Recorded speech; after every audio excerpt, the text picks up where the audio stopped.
mengenai ijazah palsu, ini betul by skenario. Ini suatu konspirasi.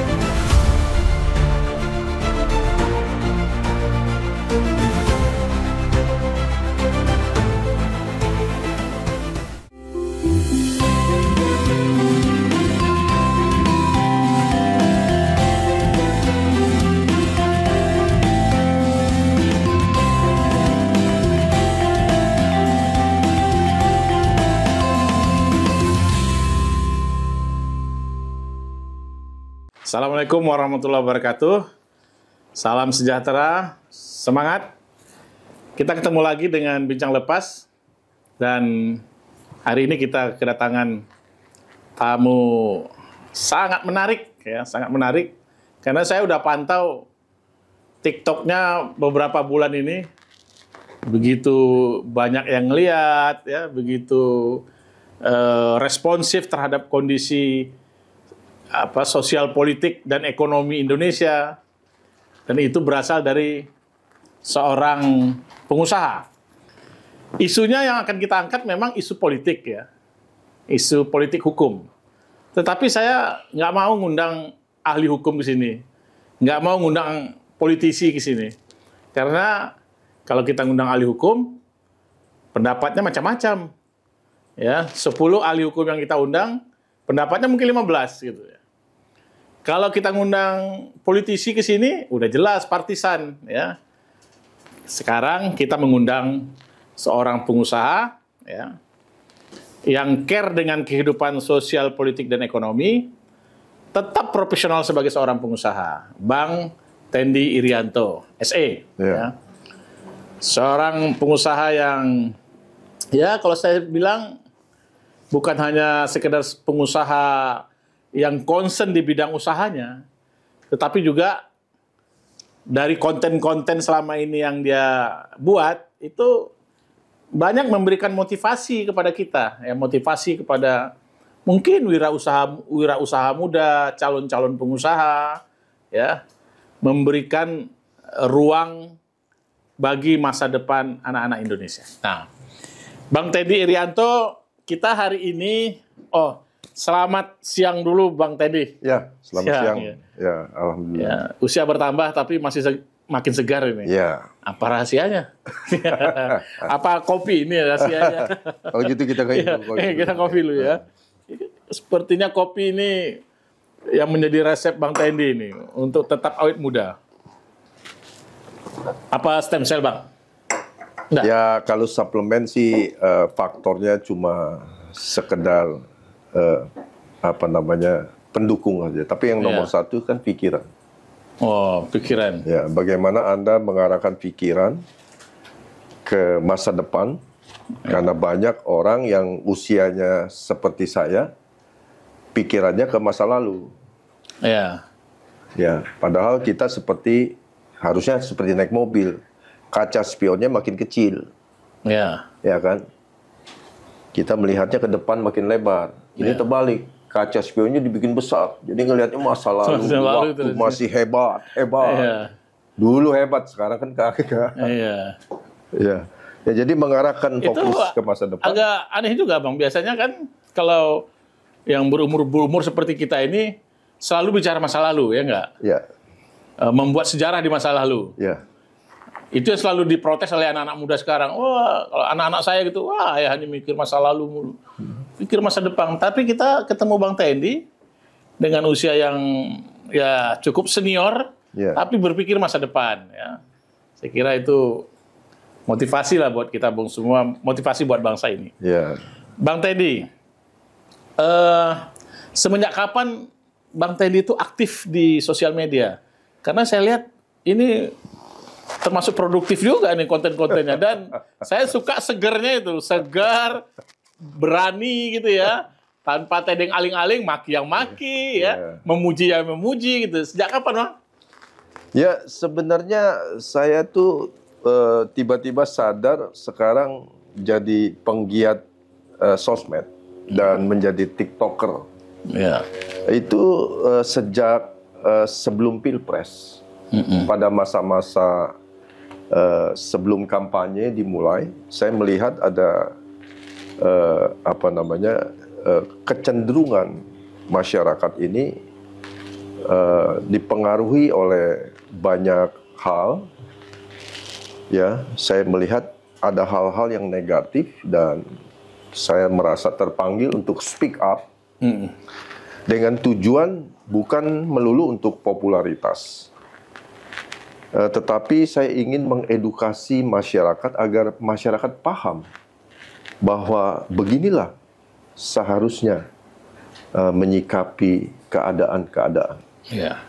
Baik itu politik, baik itu kebijakan pemerintah, dan apa yang sedang terjadi saat ini. Nah, di dalam konteks itulah saya bicara. Yeah. Gitu.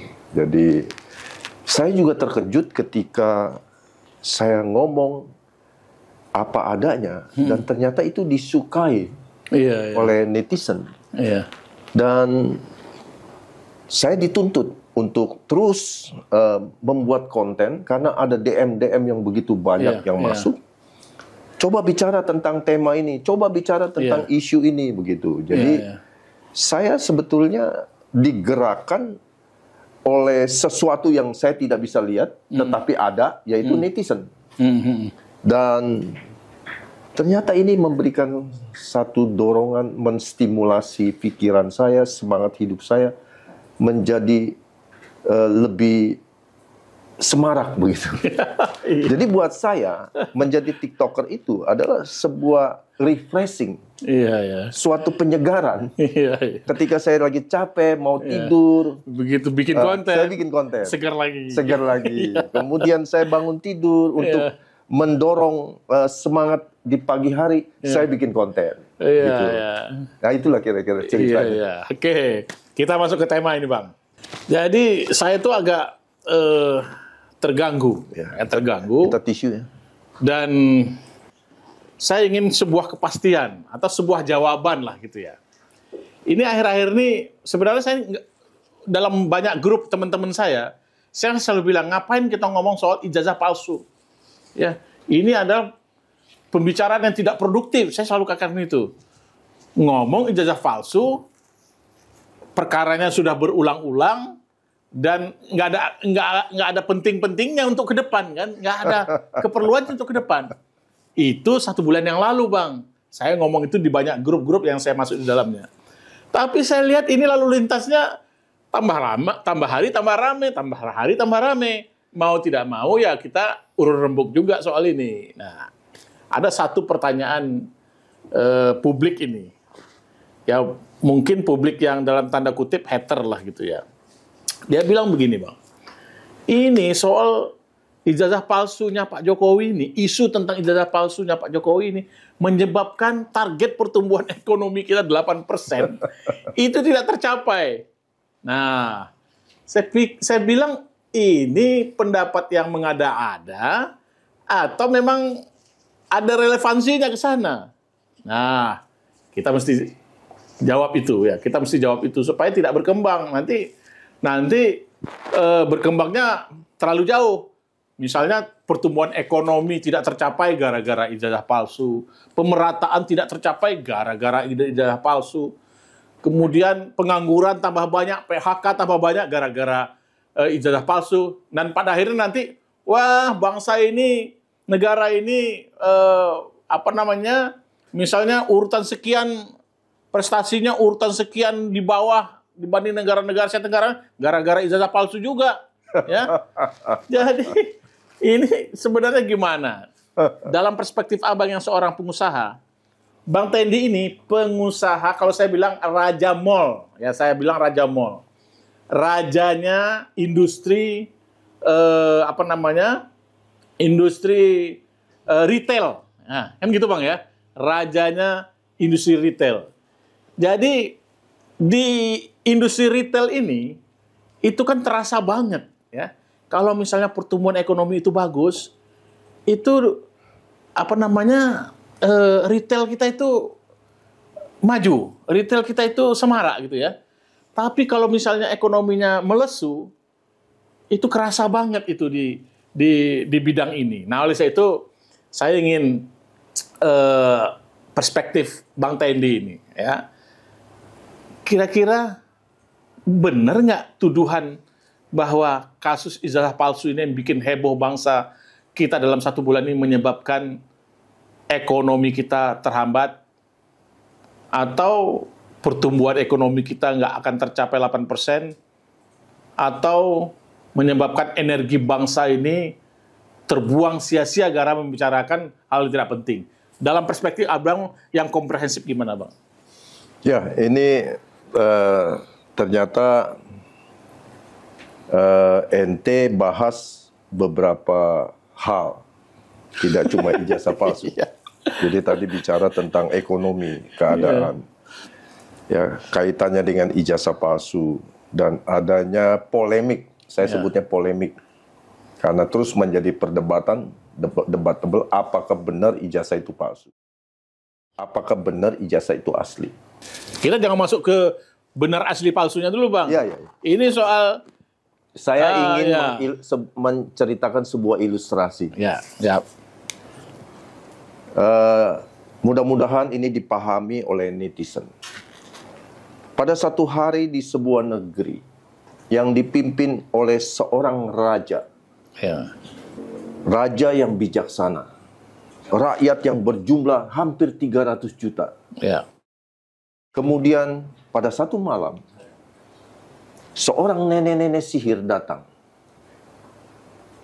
dan kemudian menyumpahi seluruh sumur-sumur di negara itu sambil berkata, barang siapa minum air sumur ini, ya, rakyat yang minum akan menjadi gila. Nah, ketika besok pagi rakyat bangun tidur biasa mengambil air untuk cuci, masak, minum, dan semuanya jadi gila. Gara-gara minum air ini. Gara-gara minum air yang sudah disihir oleh nenek-nenek sihir ini. Apa yang terjadi ketika raja bangun tidur? Dia berdiri di balkon istana dan melihat rakyatnya sedang berdoa kepada rajanya. Tuhan, tolong sembuhkan raja kami yang sakit gila. Terus rajanya bilang, lah, kok saya dibilang gila? Coba tolong selidiki. Para hulu balang diselidiki, diceritakan, wah ini ternyata air kita ini disihir, barang siapa yang minum menjadi gila. Terus rajanya bilang, jadi yang gila ini siapa? Sebenarnya yang gila di sana. Tapi tuanku paduka raja yang dibilang gila. Jadi gimana saran para penasehat? Penasehat berkumpul dan kemudian memberikan cara-cara solusi kepada sang raja. Salah satu saran yang dianggap cukup baik adalah ikut minum air itu agar menjadi gila juga. Gila. Kalau sudah sama-sama gila, berarti kan sudah tidak ada masalah. Tetapi ada lagi penasehat yang sangat bijaksana, yang sudah sepuh di sana, dia berkata, kita jangan ikut minum air minum agar menjadi gila. Jangan. Kita harus cari obat untuk penyakit ini. Maka diselidikilah. Ternyata satu cara untuk bisa menyembuhkan nenek sihir ini harus dicari dan dimusnahkan.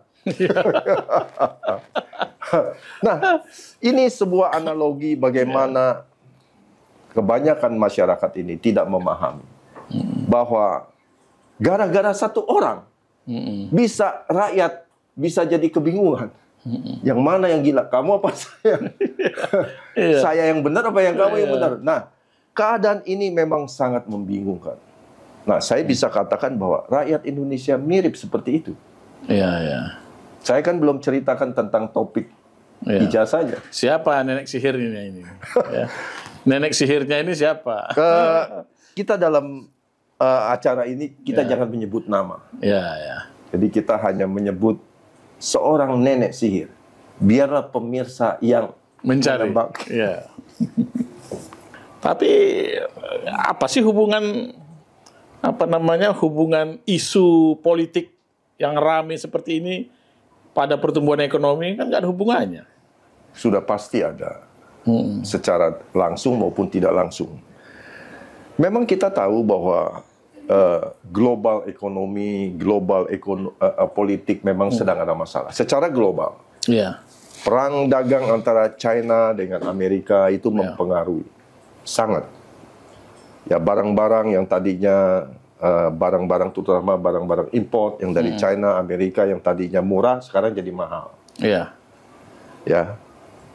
Tetapi menurut saya di dalam negeri pun terjadi. Kita juga tahu beberapa tahun yang lalu itu kan terjadi shifting ekonomi.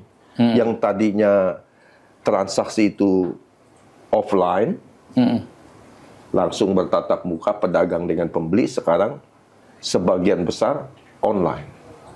Akibatnya, mall-mall yang terkait dengan bisnis saya, teman-teman saya yang punya mall, itu segera membuat perubahan-perubahan. Terutama juga bermasalah dengan COVID. Kita tahu kita mengalami 3 tahun yang berat di masa COVID-19. Teman-teman saya juga banyak yang 2019, 2020, 2021. Ya, betul. Jadi 3 tahun itu memang terasa berat sekali. Ya, bahkan jujur saja, kalau itu disikapi oleh kebijakan yang salah pada waktu itu, kita ini, negara ini akan sangat runtuh, akan tenggelam makin dalam. Dan susah bangkit. Untung saja kebijakan seorang Jokowi. Dia tidak mau lockdown. Bayangkan, saudara. Dan itu diakui dunia kan? Ya, bayangkan kalau kebijakan seorang Jokowi itu melakukan lockdown pada saat itu, apa yang terjadi hari ini? Jangankan Anda bicara ijazah palsu, Anda bicara apapun sudah tidak relevan. Pilpres akan berantakan, akan terjadi perpanjangan masa kepresidenan. Tapi berkat seorang presiden ke-7, Bapak Jokowi, kita selamat. Apakah ini hal yang dilupakan? Apakah kita sudah lupa seperti seorang amnesia yang lupa kejadian-kejadian yang kemarin? Nah, maksud saya ingin membawa pikiran-pikiran yang logis dan akal sehat.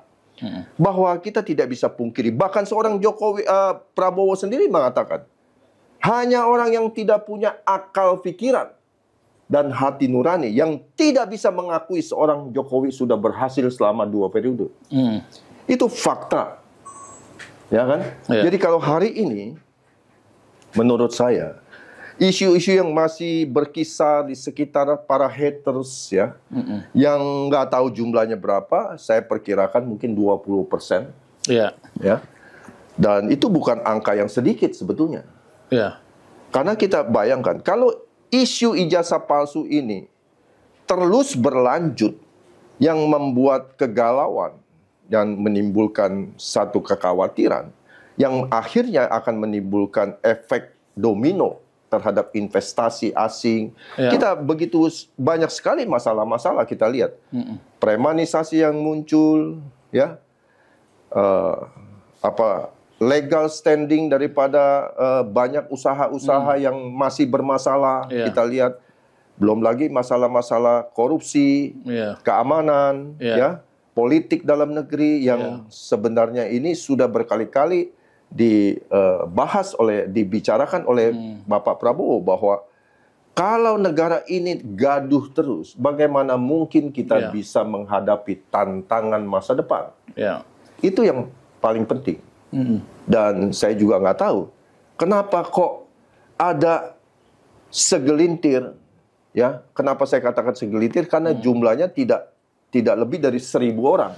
Dan tidak pernah mayoritas. Ya, tidak pernah mayoritas. Kalau dalam survei hater itu 20%, ya begitu-begitu aja. Ya, orangnya pun itu-itu juga. Itu orangnya itu-itu juga, ya. Jadi sebenarnya saya agak jenuh juga berbicara tentang masalah ini.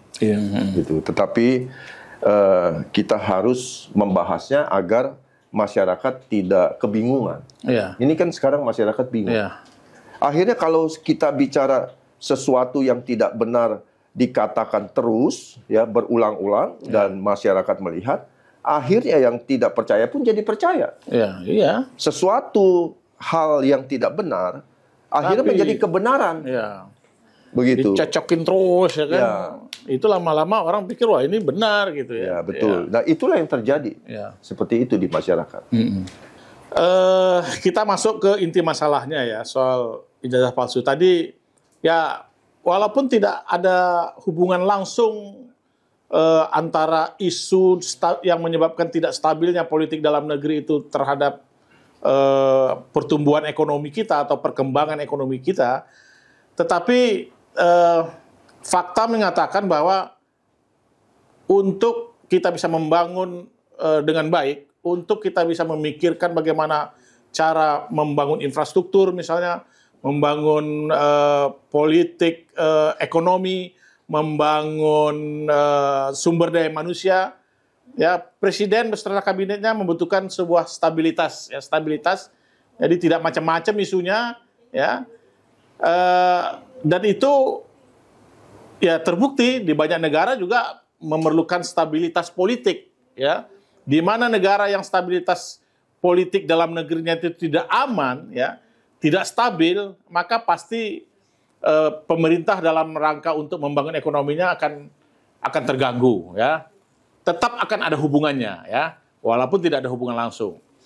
Nah, oleh sebab itu saran Bang Tendi apa ini, ya, bagi kami misalnya sebagai wirausaha dengan situasi ini, menghadapi isu ini, kita tutup kuping saja, tetap serius membangun usaha kita, atau kita ikut kemudian cawe-cawe, ya, ikut cawe-cawe, memberikan pendapat, atau apalah, atau justru kita misalnya tahan diri dulu lah, ini mumpung negara tidak stabil, kita kalau mau investasi tunggu dulu negara stabil dulu baru kita investasi gitu. Gimana menurut Bang Tendi? Memang kebetulan kemarin saya diundang ke Bandung untuk bicara di satu komunitas yang menamakan dirinya Bandung Ngariung. Ya. Bandung Ngariung itu didirikan oleh beberapa orang, 5 pengusaha, dan sekarang jumlahnya sudah di atas 500. Di mana Bandung Ngariung ini sebuah komunitas yang memang ingin berperan kepada masyarakat, membawa pengaruh positif.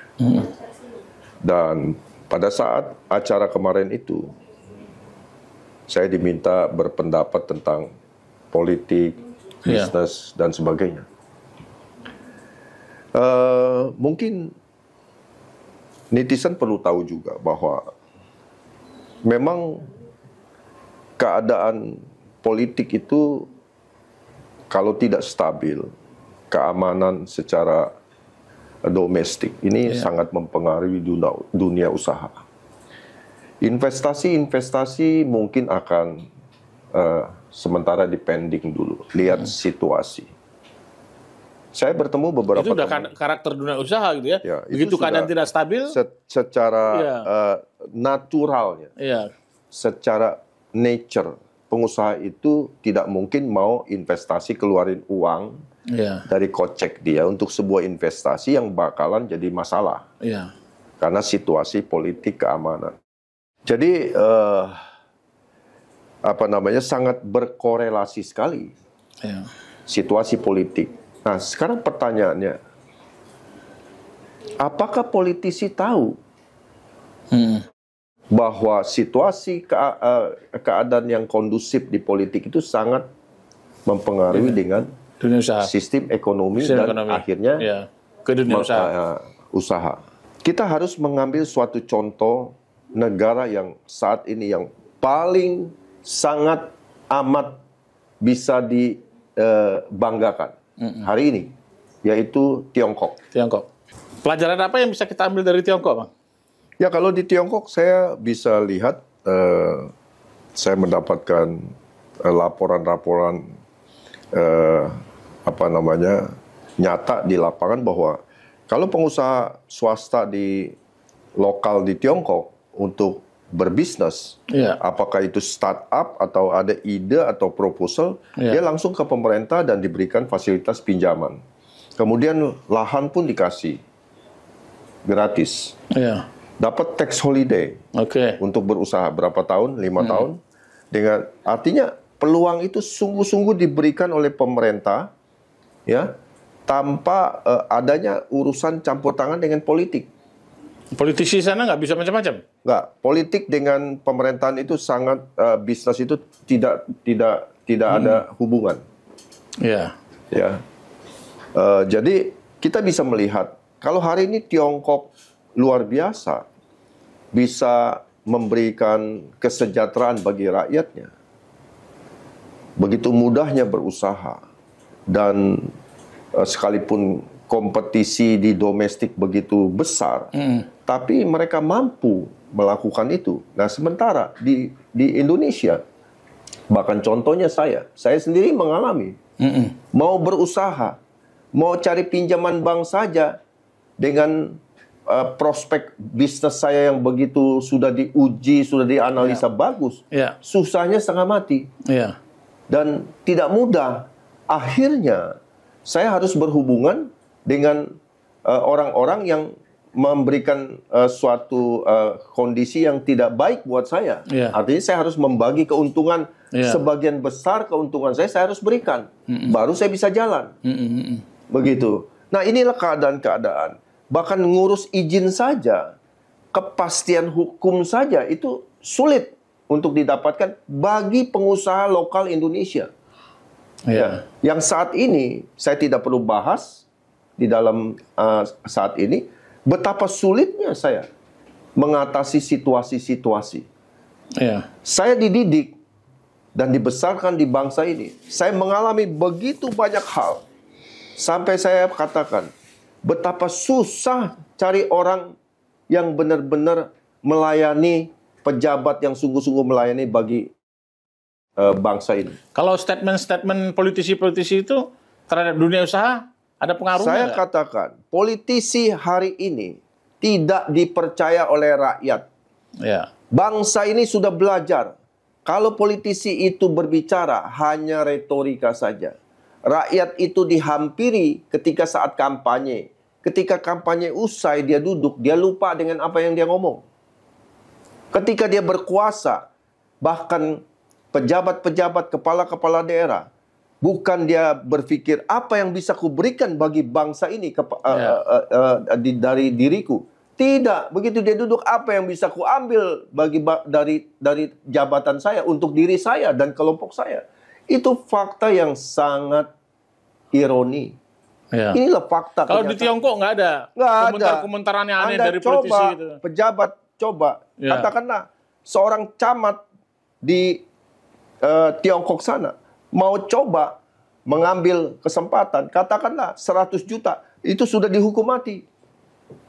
Itu kalau fakta. Statement-statement misalnya, wah ini Xi Jinping nggak benar presiden gitu, ada nggak begitu di sana itu?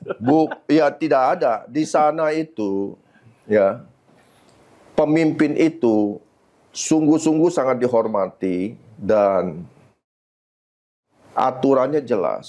Jadi kadang-kadang seperti Fahri Hamzah bilang, kita harus mengambil sikap mau ikut negara Cina yang maju, ya, otoriter, atau seperti kita ini, demokrasi tapi nggak bisa jalan. Demokrasi tapi jalan di tempat. Iya betul. Nah, kami ini pengusaha ini sedang berpikir dan berdoa mudah-mudahan pemimpin kami Prabowo Subianto bisa tegas bersikap, jelas dalam penegakan hukum, jelas dalam sikap politiknya. Kalau kita bicara masa lalu, sudahlah nggak usah bicara masa lalu lah. Ya, siapa sih di masa lalu kita ini sebenarnya?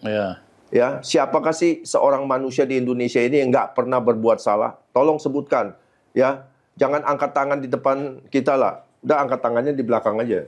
Ada sebagian kita itu seneng, ya, seneng kalau misalnya, wah ini mau ada investasi Tesla misalnya, Elon Musk mau ke Indonesia, tiba-tiba nggak jadi pindah ke Vietnam, malah tepuk tangan, nggak jadi gitu ya. Ya itulah. IKN misalnya membangun IKN udah sedemikian rupa, investasi yang akan masuk, menjanjikan masuk sedemikian rupa, tapi kemudian dibantai dengan isu apa IKN macet, malah senang gitu, tepuk tangan, nggak jadi IKN gitu ya. Memang kita menghadapi satu masalah, Pak Lukman Edi. Kita harus akui bahwa orang-orang yang ada di Indonesia bukan kekurangan orang pinter, tapi kekurangan orang bijaksana. Ya, karena seringkali orang pinter itu tidak menghasilkan apapun, tetapi menjadi masalah bagi bangsa kita. Ngomong asal jeblak, tidak mengerti situasi, tidak merasakan bagaimana susahnya rakyat. Ya, kalau kita melihat sepak terjangnya pemerintahan kemarin, memang benar tidak sempurna, nobody perfect. Kalau kita mencari kelemahan seorang Jokowi, banyak sekali kelemahannya. Tetapi kita juga tidak pungkiri prestasi yang dia sudah capai.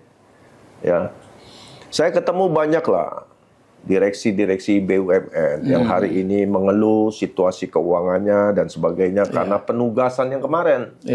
Betul, ada.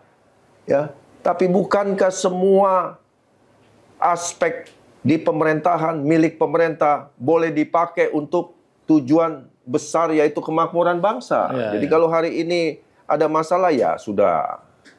Mari kita... Penugasan itu kan bagian perjuangan untuk bangsa, untuk rakyat ya. Jadi menurut saya... Masa pemerintah untungnya untung rugi ya nggak? Iya, jadi menurut saya ya banyak sekali masalah yang kita bisa selesaikan sebetulnya satu persatu. Ya, jadi saya berharap sekali pemerintahan Prabowo ini benar-benar ya seperti dengan apa yang dia kampanyekan. Jadi pemerintah itu kan tugasnya bukan untuk menghitung untung rugi. Pemerintah itu tugasnya adalah memenuhi semua kebutuhan masyarakat. Ya. Masyarakat butuh jalan, ya dibangunkan jalan. Nah kalau terus dihitung, wah ini jalan ini dibangun sekian triliun, tapi kemudian kapan kembali modalnya, kan itu bukan bagian dari pemerintah kan ya. Jadi prinsip dari penugasan itu sebenarnya seperti itu, Pak Tendi, bahwa pemerintah itu berkewajiban memenuhi kebutuhan masyarakat di luar hitungan untung ruginya. Nah, tapi satu quote yang kita ambil dari Pak Tendi tadi berkenaan dengan dengan stabilitas politik itu quote-nya adalah peringatan kepada politisi-politisi, baik itu politisi-politisi yang di parlemen maupun yang di luar parlemen, ya, itu jangan sembarang ngomong juga, jangan sembarang komen, kan gitu ya, Pak Tendi ya. Karena itu mempengaruhi stabilitas politik. Stabilitas politik mempengaruhi pembangunan ekonomi kita, pembangunan dunia usaha, ya. Nah, oleh sebab itu mesti berhati-hati, ya. Jangan sampai kemudian ada pilihan lain bagi pemerintah untuk menyatakan, wah, kita harus keras kepada masyarakat, kita harus, apa tadi kata Pak Hari Hamzah, ya, kita harus otoriter, ya. Kalau kita mau berhasil seperti Tiongkok gitu, jangan sampai kemudian pemerintah membuat pilihan seperti itu, ya. Nah, oleh sebab itu peringatan dari Bang Tendi, politisi di dalam parlemen, politisi di luar parlemen, ya, hati-hati dalam membuat komentar, ya. Apalagi dengan dunia sosial media sekarang ini kan, komentar satu saja itu bisa sampai ke pelosok-pelosok di mana-mana pun, ya. Oke. Bang Tendi, sekarang kita fokus lagi, ya, kita masuk lagi ke soal nih ijazah palsu ini. Jadi menurut Bang Tendi ini soal ijazah palsu ini natural atau by skenario, ya, isunya ini, atau ini apa sih sebenarnya, ya? Makanya saya sebenarnya 1 bulan yang lalu menganggap ngapain kita membahas soal ini gitu ya. Tapi ternyata ini menjadi perbincangan yang rame sekarang. Nah, kita harus konstruksinya harus kita pahami juga, ya. Dan kita beritahu kepada masyarakat sebenarnya begini.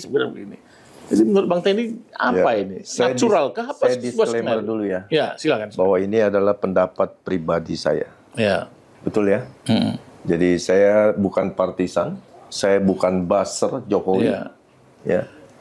Saya hanyalah bagian dari masyarakat, society yang melihat apa adanya dan pakai nalar saya. Ya, jadi mengenai ijazah palsu, ini betul by skenario.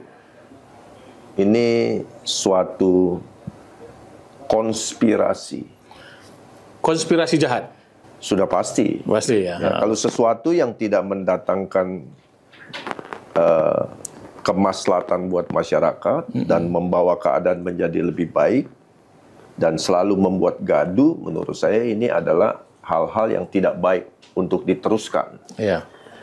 Akan tetapi kita ini kan bicara sekelompok orang yang punya niat tidak baik.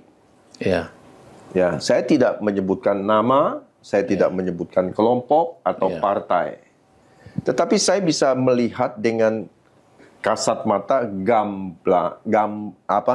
gamblang begitu, mudah sekali diterka. Serangan terhadap Jokowi yang tadinya bicara tentang korupsi, beralih kemudian menjadi ijazah palsu, kemudian ada serangan kepada Gibran, ada kelompok purnawirawan TNI, jenderal-jenderal, dan ada 103 di situ saya lihat, yang menyuarakan turunkan Gibran, masulkan Gibran, menyebut lagi tentang putusan MK yang sudah notabene sudah clear dinyatakan, bahkan oleh Ketua MPR sendiri, bahwa kami melantik presiden dan wakilnya secara sah, secara konstitusi. Jadi kalau bicara tentang status Gibran hari ini, itu tidak lagi boleh dibahas. Kalau ada sekelompok orang yang keberatan dan mengusulkan kepada presiden, untuk mengganti wapresnya, itu kan sama juga mengusulkan makar, tidak konstitusional. Dan hari ini kita tidak melihat satu statement langsung dari mulutnya Prabowo. Karena yang ngomong ini kebanyakan rata-rata sohibnya, teman-teman yang dia kenal. Jadi saya melihat satu...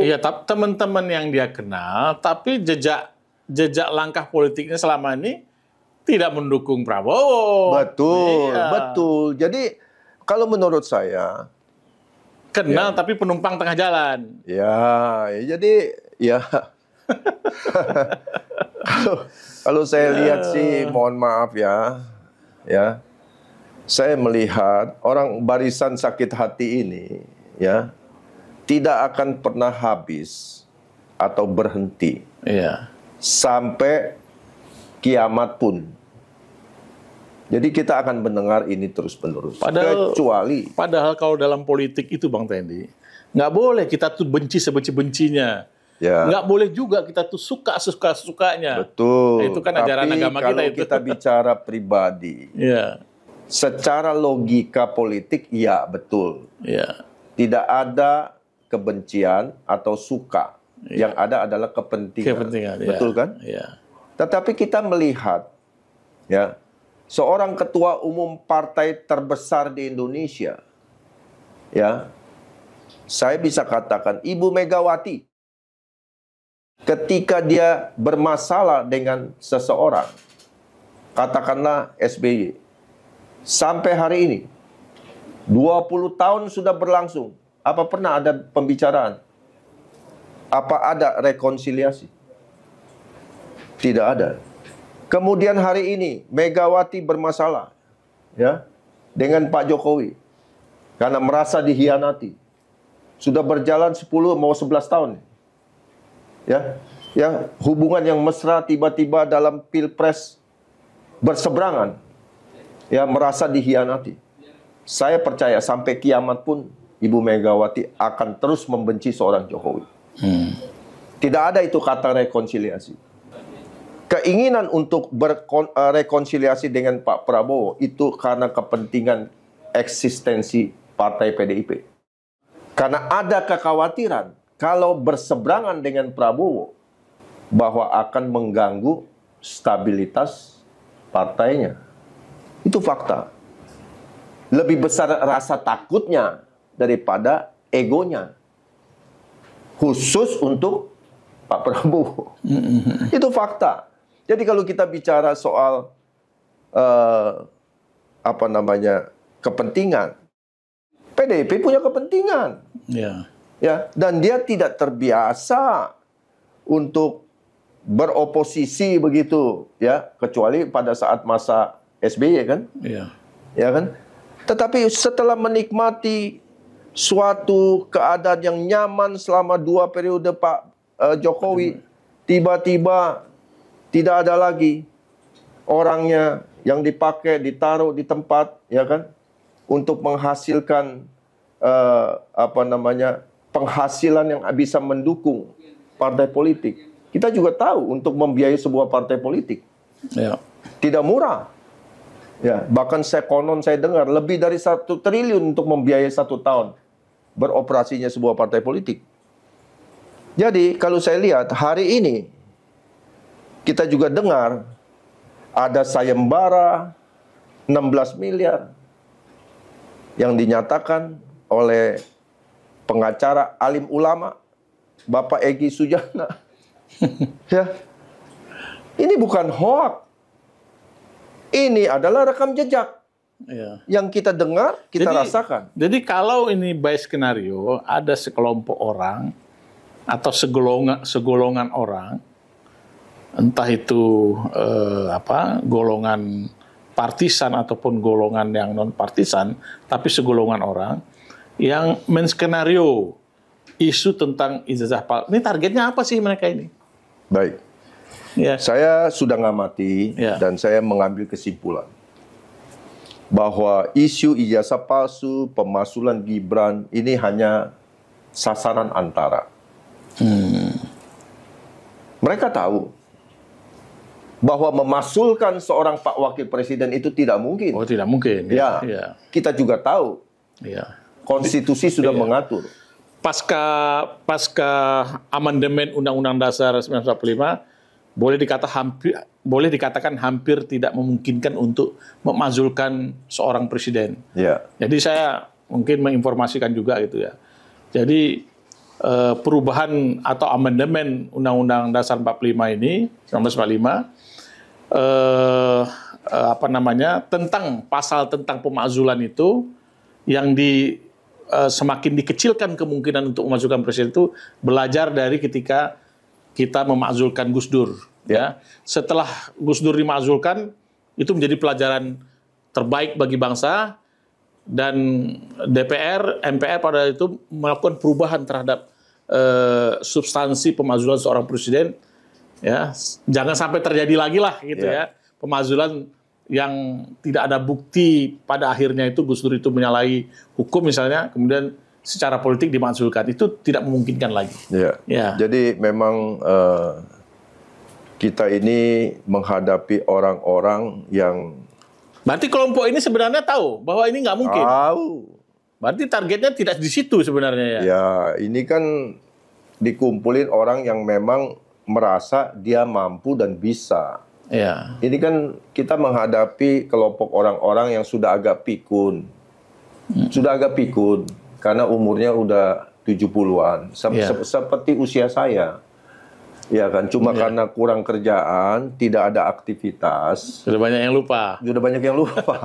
Jadi lupa bahwa konstitusi mengatakan seorang wakil atau presiden bisa dimasukkan karena kejadian luar biasa, apakah itu pembunuhan, korupsi besar-besaran, atau perbuatan tercela lainnya, dan kemudian itu pun harus melalui suatu sidang yang diusulkan oleh DPR dimasukkan ke sidang MPR.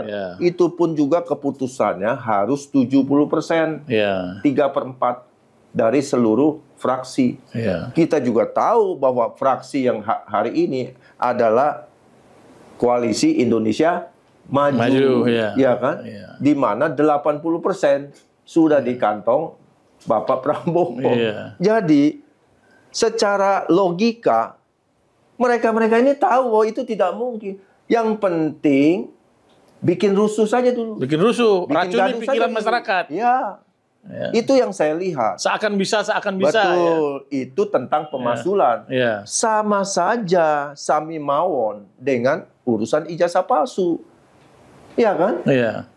Yang bisa mengatakan ijazah ini atau palsu atau benar itu kan yang mengeluarkan. Iya. Dan bukti yang dipegang. Iya. Bahwa alumni ya UGM sudah berkumpul, ini loh ijazahnya. Kami ini sekelas. Anda kalau mau pengaruhin 5 orang bisa. Tapi kalau Anda mempengaruhi satu kelompok orang yang satu angkatan nggak itu bisa. Mungkin, gitu kan? Secara logika ini tindakan yang ngawur yang menurut saya sudah menjurus kepada pencemaran nama baik dan penghasutan.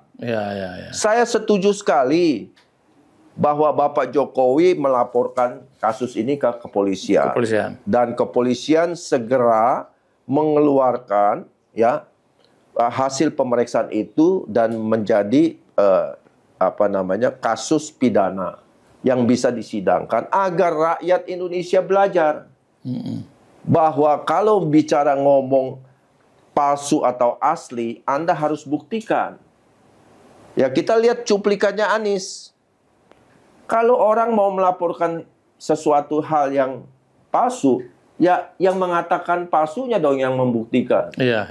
Sementara orang yang memegang sertifikat atau ijazahnya, ya dia pasif loh. Nanti aja di sidang. Nah, kita melihat babak akhir itu akan terjadi dan saya berharap sekali ya jangan cuma bicara tentang minta maaf. Ya kan, mungkin skenario besarnya adalah bikin gaduh nanti minta maaf aja. Ya kan? Karena ini kan soal perdata. Mumpung Pak Jokowinya orangnya pemaaf gitu ya kan? Tapi punten, saya sih ingin mengatakan kepada Bapak Jokowi, jangan maafkan. Bukan bicara memaafkan. Ya, memaafkan itu perlu, tetapi biarlah hukum yang menentukan. Ya kan? Jadi nanti orang-orang yang menggugat ijazah palsu ini mendapatkan hukuman yang setimpalnya. Saya sebagai masyarakat bisa melihat bahwa tidak lagi boleh orang sembarangan melakukan ini. Nah, sementara nanti dibilang demokrasi mundur, orang tidak boleh mengkritik masukkan penjara, itu gimana menghadapi? Kalau mengkritik saya kan juga tahu. Kita orang awam juga tahu. Orang yang mengkritik dengan menghina dan menghasut, mencemarkan nama baik itu kan beda. Ya kan? Saya pernah difitnah. Saya ngalamin. Diperiksa di polisi, dilaporkan jadi penipu. Ketika saya datang ke polisi, kenapa saya dilaporin penipu? Mana buktinya? Ya ini kita sedang mau buat BAP Bapak. Saya tanya, Bapak sudah BAP yang lapor belum? Belum. Nah, bagaimana Anda mau melakukan BAP ke saya? Ini adalah upaya untuk mendiskreditkan nama saya. Konsekuensinya, Anda akan copot jabatan. Dan akhirnya, di akhir cerita itu, polisi yang memeriksa saya dipecat. Kenapa? Karena pencemaran nama baik. Kemudian yang melaporkan kasus saya itu dilaporkan di persidangan saya minta ganti rugi 2 triliun. Akhirnya saya dapat ganti. Beberapa belas miliar. Ya, bahkan saya sempat di penjara atas laporan itu. Jadi saya menikmati ganti rugi 1 hari 300 juta. Enak. Sampai ada yang mengatakan, wah enak juga Pak jadi tersangka. Ternyata tidak bersalah. Jadi saya bisa... Apa artinya Pak Tendri juga dorong Pak Jokowi minta ganti rugi itu terhadap fitnah? Ya, saya lihat ini kan yang ngelapor ijazah palsu ini kan kebanyakan kere-kere gitu aja. Nggak punya duit. Bahkan mungkin dapat duit dari kegaduhan ini. Ya kita tahu kan, ada mantan menteri yang nyolong panci. Ya kan? Ada dokter ya yang ngaku dokter ternyata Pak. Kalau menurut Bang Tendi, seharusnya pemerintah bersikap seperti apa terhadap isu ijazah palsu? Ya sebenarnya kadang-kadang kalau kita bicara soal pemerintah, sikap pemerintah ini memang tidak boleh memihak kan. Ya. Tetapi bukankah dalam banyak kesempatan Pak Prabowo sudah mengatakan, kenapa sih urusan ijazah palsu ini harus ada, sedangkan orangnya sudah purna tugas, ya kan? Kenapa sih? Apa untungnya sih? Kenapa nggak bahas yang lain? Kira-kira begitu kan? Jadi memang kalau kita bicara tentang ijazah palsu dan orang-orang yang ada ya yang melaporkan, kita juga tahu kelas manusianya seperti apa gitu. Jadi kalau saya bilang, sudahlah, ini skenario by design. Bagaimana caranya kalian bikin gaduh, sana lapor, sana bicara tentang pemaksulan, sana bikin gaduh tentang ijazah palsu. Besok ada lagi, saya juga nggak tahu judulnya apa lagi. Yang penting terus saja gaduh, biar merongrong pemerintah agar presiden kita Prabowo pusing. Kemudian terjadilah namanya kerusuhan kalau bisa, muncul masalah-masalah yang mengakibatkan rakyat makin susah. Kemudian ada upaya-upaya lain yang terkait dengan impeachment dan sebagainya. Itulah. Bikin instabilitas lah ini. Ya, yang penting itu tujuannya. Nah, ini yang menurut saya ini tidak boleh terjadi. Selesai proses laporan, diperiksa, sudah diverifikasi, sudah segera langsung tetapkan tersangka 1, 2, 3, 4, 5. Tangkap sebagai tersangka, perkarakan, selesai, hukum, beres. Kita buktikan kepada dunia. Ini loh, Indonesia maju yang saat ini dipimpin oleh seorang Prabowo Subianto. Inilah Indonesia yang akan menuju Indonesia emas di tahun 2045. Harus itu terjadi. Tidak bisa. Karena adanya ambisi sekelompok orang ya yang maaf ngomong merasa sudah kredibilitasnya namanya sedang turun, dia mau naik lagi, kira-kira begitu. Ya dia ingin mengupayakan sesuatu yang negatif.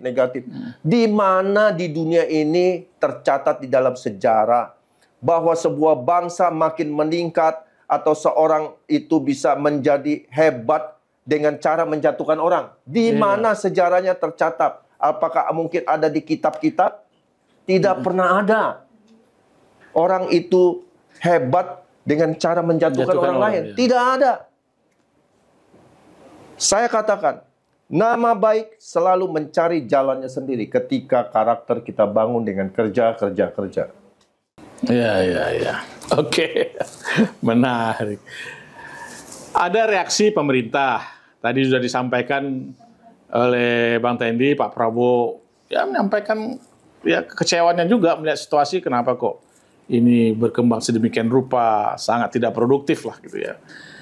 Nah, para hater, kelompok orang yang menurut Bang Tendi tadi membuat skenario kebencian itu juga bereaksi terus. Nggak tahu dokumen mana yang dia pakai untuk menciptakan situasi ya. Kalau saya sih menyebutnya kelompok ini membuat skenario dokumen palsu, kemudian menuduh itu palsu, ya kan? Jadi kelompok ini yang membuat dokumen-dokumen yang menjadi palsu, entah itu fotonya diganti, segala macam pengumuman si penmarunya diganti, kemudian dia sendiri yang menuduh, wah ini dokumen palsu, gitu, ya. Bereaksi sedemikian rupa, nggak ada ujungnya, terus aja memproduksi kebencian, terus aja memproduksi dokumen-dokumen palsu yang itu dikatakan palsu, ya. Nah, kemudian ada lagi Pak Jokowi juga bereaksi, ya, melalui lawyernya, akhirnya bereaksi karena sudah menganggap ini sudah sangat terlalu, ya, memainkan emosi masyarakat, menjejali pikiran masyarakat dengan kepalsuan-kepalsuan, dan Pak Jokowi mungkin sadar ini kalau kepalsuan ini terus saja nggak dijawab, akhirnya nanti masyarakat percaya, ya, percaya dengan kepalsuan ini. Kemudian pihak kepolisian juga sudah mulai bereaksi, melakukan penyelidikan, ya. Pengadilan juga nanti akan bereaksi dengan melakukan proses peradilan dan seterusnya. Kalau prediksi Bang Tendi, ini ujungnya apa? Apa seperti tadi, ini penjara segala macam udah selesai semua masalah? Tidak. Gimana? Saya belajar dalam kehidupan saya, Pak Lukman Edi, bahwa manusia digerakkan oleh tujuan. Yeah. Manusia itu bereaksi, bergerak ke depan, itu oleh tujuan. Saya memiliki tujuan yang baik.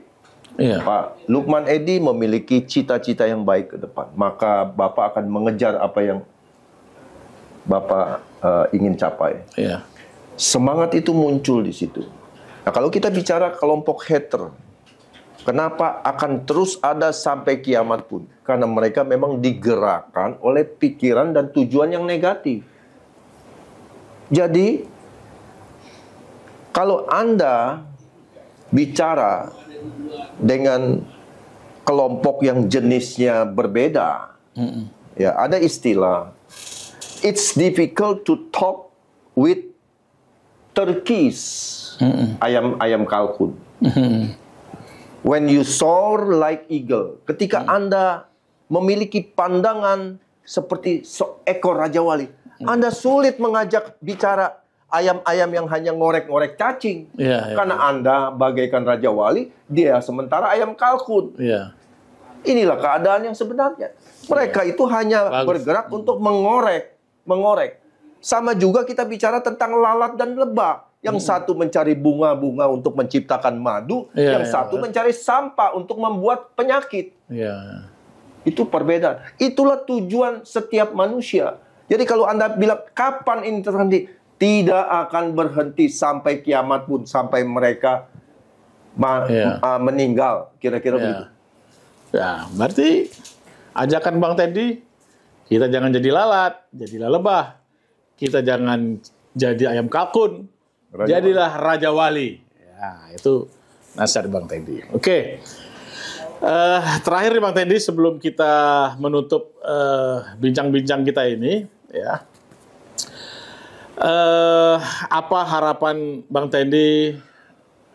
Ya, harapan bangsa, visi bangsa ini kan jelas. Visi pemimpin kita jelas, ya. Bahkan dalam rangka untuk mencapai visi pemimpin kita, visi pemerintahan hari ini Indonesia Emas tahun 2045, ya, perbedaan-perbedaan selama ini yang menyebabkan terjadinya kompetisi di politik itu cair, ya. Pak Jokowi cair dengan Pak Prabowo cair dengan Pak Jokowi, kemudian Pak SBY juga cair dengan Pak Jokowi, Pak SBY cair dengan Pak Prabowo, padahal latar belakang sejarahnya kita bisa tahu kan seperti apa, ya. Dan kita juga berharap Ibu Mega bisa cair dengan Pak Jokowi, Ibu Mega bisa cair dengan SBY, ya. Ibu Mega bisa cair dengan Pak Prabowo, ya. Kalau para pemimpin-pemimpin ini cair semua, pengikut-pengikutnya juga pasti cair. Faktanya selama ini, ya ketika pemimpin-pemimpin itu cair, kita nikmat rasanya sebagai bangsa, ya. Menikmati dinamika politik itu dengan happy jadinya, ya. Ini bagian dari seni berbangsa dan bernegara gitu, ya. Nah, terakhir kita ingin minta catatan dari Bang Teddy. Dalam rangka untuk mencapai Indonesia Emas ini, apa yang harus kita lakukan sebagai anak bangsa, ya? Mungkin di luar isu politik lah, di luar isu ijazah palsu, ya. Saya juga ingin menyatakan, udahlah kita hentikan aja, ya. Kalau media-media, kalau sosial media, media-media mainstream boykot, ya udah kita nggak usah naikin lagi lah berita-berita soal ijazah palsu ini. Isunya nggak produktif, saya kira bisa memberikan kontribusi juga bagi stabilitas, ya, domestik kita ini. Nah, di luar isu itu apa harapan Bang Teddy ke depan ini pada generasi-generasi yang kolonial, generasi milenial, generasi Gen Z ini dalam rangka untuk menghadapi segala macam problematika kehidupan kita masa akan datang. Ini Bang Teddy bisa menyampaikanlah harapan-harapannya. Ya, sebenarnya kalau kita lihat program Pak Jokowi Nawacita, kalau kita baca, ya, diteruskan dengan Prabowo Astacita. Baik, terima kasih atas obrolannya Bang Teddy, dan terima kasih semua kepada teman-teman yang menyaksikan obrolan lepas seperti ini. Kita jumpa lagi dengan tema yang lain next ya. Assalamualaikum warahmatullahi wabarakatuh. Waalaikumsalam.